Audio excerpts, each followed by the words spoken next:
sisters, the Lord be with you and with your spirit. A proclamation from the Holy Gospel according to John.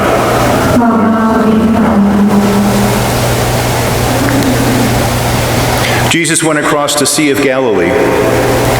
A large crowd followed him because they saw the signs he was performing on the sick. Jesus went up on the mountain and then sat down with his disciples. The Jewish feast of Passover was near. When Jesus raised his eyes and saw that a large crowd was coming to him, he said to Philip, "Where can we buy enough food for them to eat?" He said this to test him, because he himself knew what he was going to do. Philip answered him, 200 days' wages worth of food would not be enough for each of them to have a little. One of his disciples, Andrew, the brother of Simon Peter, said to him, "There is a boy here who has 5 barley loaves and 2 fish, but what good are these for so many?" Jesus said, "Have the people reclined." Now there was a great deal of grass on that place, so the men reclined, about 5,000 in number.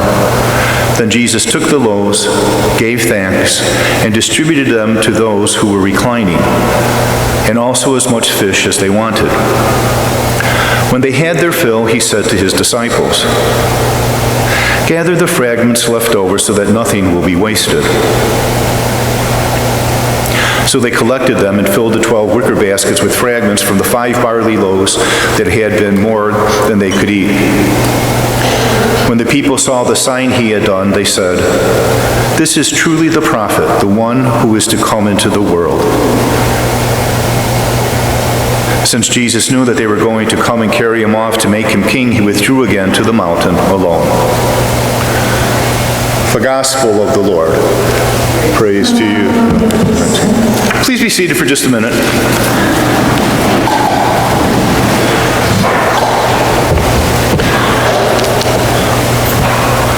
Today, in our liturgical celebrations and the Masses that we will be having the next couple of weeks, we begin a couple of passages from John's Gospel that have the intent, the way John's Gospel was put together, to help us understand who Jesus is in our lives.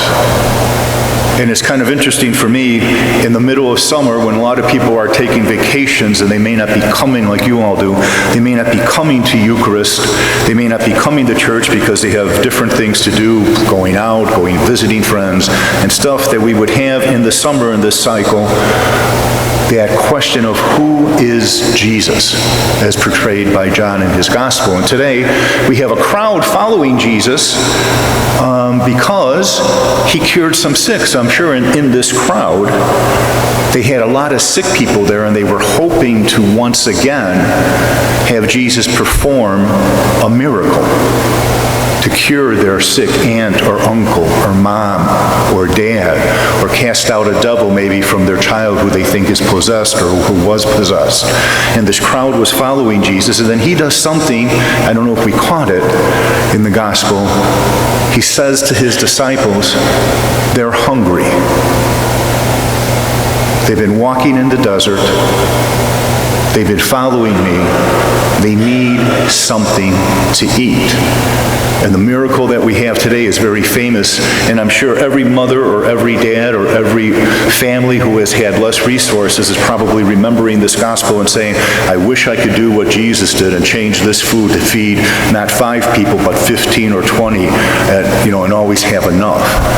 But when he had the crowd, those people sit down, and he blessed the loaves and the fishes, what the Lord was beginning to teach his disciples was, God is breaking into your lives in a way that will give you abundance.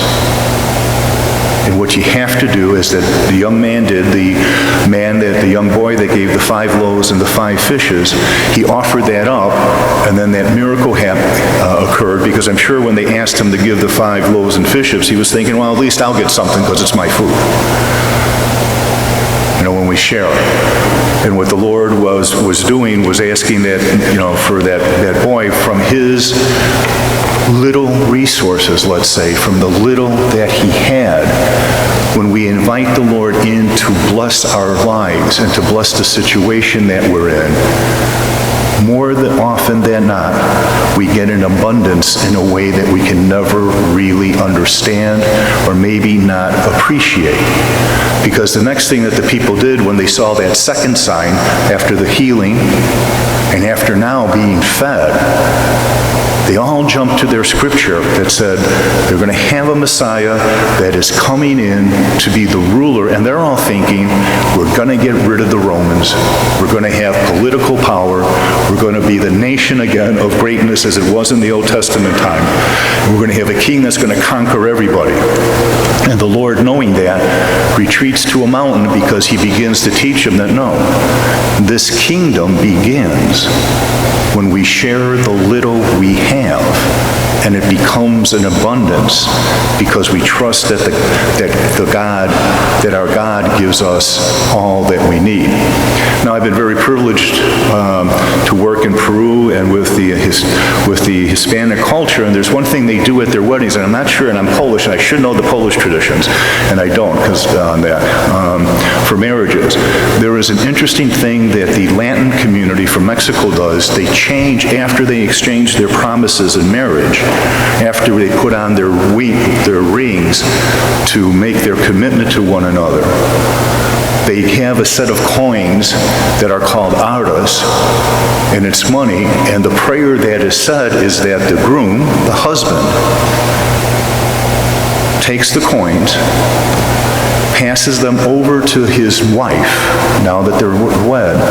And the form that I use, they say, receive these coins as a sign that we will always have what is necessary to live together and raise our family. As the coins are placed in the hands of the spouse, the wife, her response is, I take these coins and receive them as a sign that God will always give us what we need to live. And I reflect on that on this Sunday, or use that on this Sunday where we talk about the abundance from little to nothing, because I'm sure all of us in this pandemic are still recovering. We're still figuring out what we need to do.